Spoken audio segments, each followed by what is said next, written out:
Hey guys, welcome back to the channel. So today we got a 2011 Subaru Forester behind me, and the customer brought it in because they're complaining of a suspension noise, and we're gonna go ahead and take a look at it today, guys, and figure this out. But before we go ahead and do so, if you guys haven't subscribed, hit the subscribe button down below. It'll definitely help the channel grow.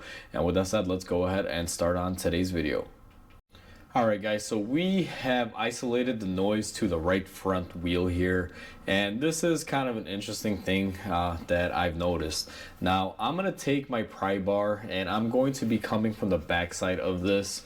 It's the best way to kind of visually show you this on camera, and you guys will see, and it's very minimal. I hope the camera is able to pick it up, but if you notice that there is a movement there, and the thing is, it's not the actual ball joint, it's where the ball joint goes inside of the knuckle. Now Subarus are very unique with this design. The way that it works is the ball joint isn't actually pressed inside the knuckle, it's retained here by this bolt, and it's basically a pinch style. What can happen, and I've seen it every now and then, is sometimes this bolt will stretch out, it'll open up on the opening, and therefore it doesn't really give it a big squeeze point. You guys can see right there, and again the camera may not be able to pick it up, but the ball joint is basically moving right in there inside of the cup. See if I could do it one more time. You guys will see it's just loose as can be. So what we're gonna have to do is go ahead and take out this bolt. Hopefully it's just stretched and it comes out and it doesn't fight us, because sometimes they can break and that'll actually relieve the tension on them. But let's try to figure this out. So first step is I'm gonna go ahead and take out the wheel, guys, just so we can get a little bit of better access in there. Alright guys, so our wheel is off. It gives us the room to be able to get our tool in here. Now this bolt is a 14 millimeter, and what I'm gonna do is just see, okay, so this is definitely broken, guys. That is what we are facing. So what has happened basically is this bolt has broken in there, and that is going to cause us quite a bit of an issue, guys. So you guys can see it's just clearly spinning in there. I've ran into this issue before. It's not an ideal situation. Sometimes you can try extracting the bolt, but it doesn't always come out. So our next step right now is going to see if I can get this portion of it off. To be honest with you, I kind of was hoping it wasn't this scenario on it, because this can become pretty annoying pretty quick. And for some reason this is not letting go. I don't know why it's being held in as tight as it is there. I'm gonna go get me an extension, guys, and I'll be right back. Alright guys, so I got an extension for my gun, and what I'm going to try to do here is use my pry bar as I spin it and see if I can get it to come off. Actually, I think we did something there. Let's see, because we got a little bit of it out. Oh, there we go. Alright, so I can tell you this, it is confirmed that it is broken, guys. This is not a good thing at all.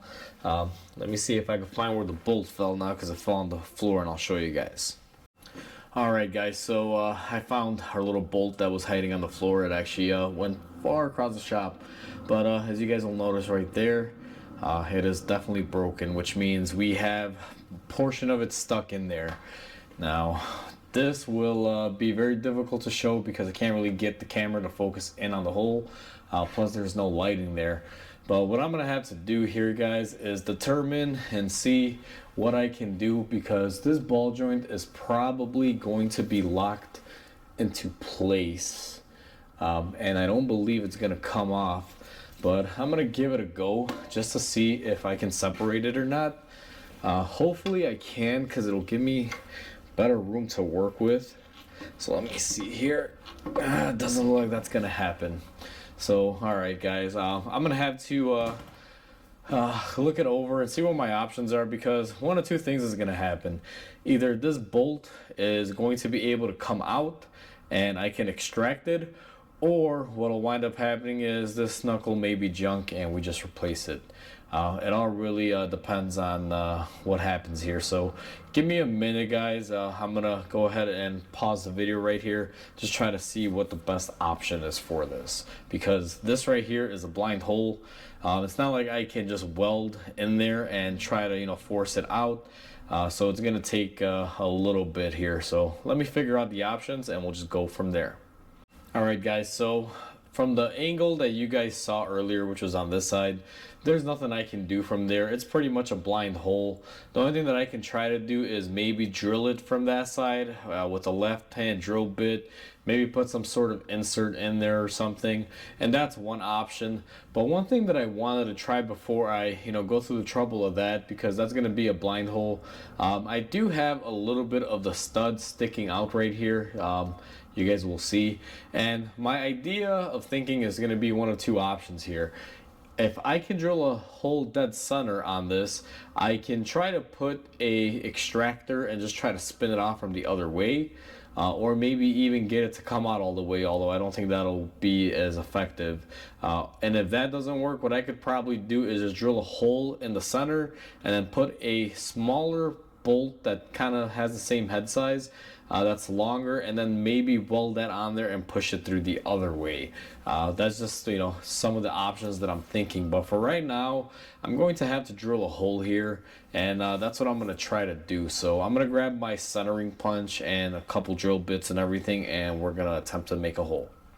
Alright, guys, so where I'm going to want to begin on this is go ahead and just kind of center my little I guess I don't know what they call it, like a hole punch. I'm just trying to make a centered hole in there, so I'm going to use that to aid me. And then I got my drill bit here. We have a very thin drill bit.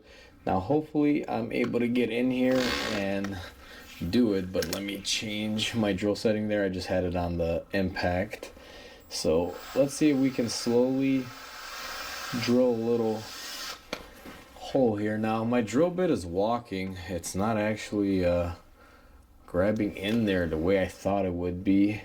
Let me give it another go here.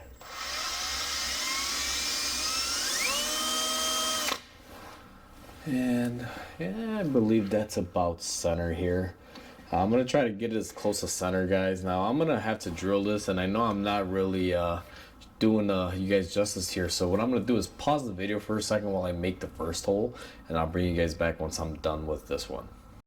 Alright, guys, so just to give you guys an update here on progress, what I've done is I've made my hole in here, or my bore, whatever you want to call it. You can actually see the light shining through that right there. Now I have my drill bit here that's a little bit in the bigger size, and I'm hoping that I can just kind of get in there and hopefully this will push it out. So let's just see what happens.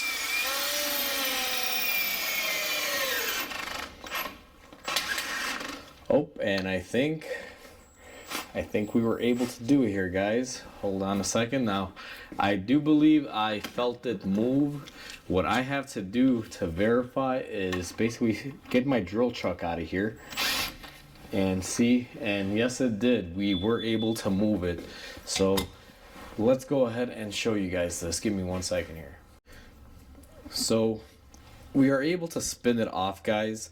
What we're gonna do now is grab a pair of pliers and just try to work out all the threads and get this thing bottomed all the way out here. I'll show you a little bit better when we're on the bench, but right now all I'm trying to do is unthread it and get it worked through.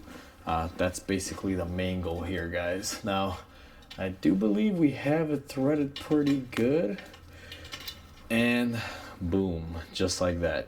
Let me go ahead and take you guys to the bench, and I'll show you guys what we were able to achieve here using this method. Alright, guys, so we are here at the bench. Now this is what we drilled out, you can see, and it came out really nicely. Now I was able to extract the drill bit out of it. It did break, but last we saw this, the drill bit was inside there. and we were going in from this side. Now my whole technique on this was I started making the hole, as you guys saw, and I stepped it up little by little using a smaller drill bit, going to a next size up and next size up until we got to this size, which is I believe 11/64th if I'm not mistaken. But what that allowed me to do is I made a really big jump. So before I went to this size, I jumped 2 sizes from the smaller one because I wanted to try to see if I can just force jam this and get it to unscrew, because it was in there like this and I was drilling in, which would be the tightening position on the drill, but I was opposite of my threaded bolt, which was the loosen for that. So when I jammed the drill bit in there and I saw that it got a nice bite, it actually started spinning off the actual threads, and then we were able to just get it out the rest of the way through the hole. This technique does work, guys. It doesn't always work 100% of the time, but it's always a good technique to try. If that hadn't worked, what I would have tried to do is just continue drilling it, trying to make it as thin as I could, and then possibly trying to spin it off with some sort of broken bolt tool or something. They make these little extractors here, if I can find them. Something like this where you can put in there and basically just use it to jam in there and get it out. Unfortunately, we didn't need to use that tool because our drill bit became that tool. You don't always get a win like this, guys, but I'm happy I did. This was a good thing that it came out. Didn't fight me too bad. If this technique wouldn't have worked, or the drilling it out bigger wouldn't have worked, the only other thing that I could have did was try to jam something in there that was skinny like this and try to weld it from the side that I could see sticking out, and then try to just turn it going that way. But again, we didn't have to go that far or that way, and I'm really happy for it. So let's go ahead and get back on the car here, and let's take a look at the hole. So here on our hole, you guys can see our threading and everything is perfect. Nothing got damaged, so I'm really happy with that. Next thing that we're gonna want to do is go ahead and clean this out. I'm gonna use some brake cleaner and some compressed air. We're just gonna clean it out, make sure there's no metal debris or anything in there, and then we're gonna prep the new bolt to get everything tightened up. Alright guys, so I've gone ahead and cleaned out my area here, and we have our brand new bolt from the Subaru dealership.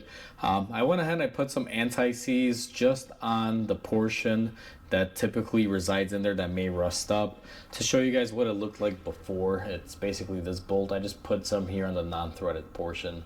I don't put anti-seize on the threaded portion of these because you necessarily don't want this to be loose. So I just do it on the shank that typically will give you the most trouble, that'll freeze up in there. Now what we're going to do is go ahead and make sure that our ball joint is positioned all the way up, which this one is, and we're going to take the new bolt and we are just going to start threading it in there. Now what I like to do on these guys is I usually like to start them off with an impact once they're threaded in there, and then typically I will get them to torque up. This is a new bolt, so it's gonna have quite a bit of strength on here, so I'm gonna use my impact to zip it on, and then we're gonna go ahead and torque it on there.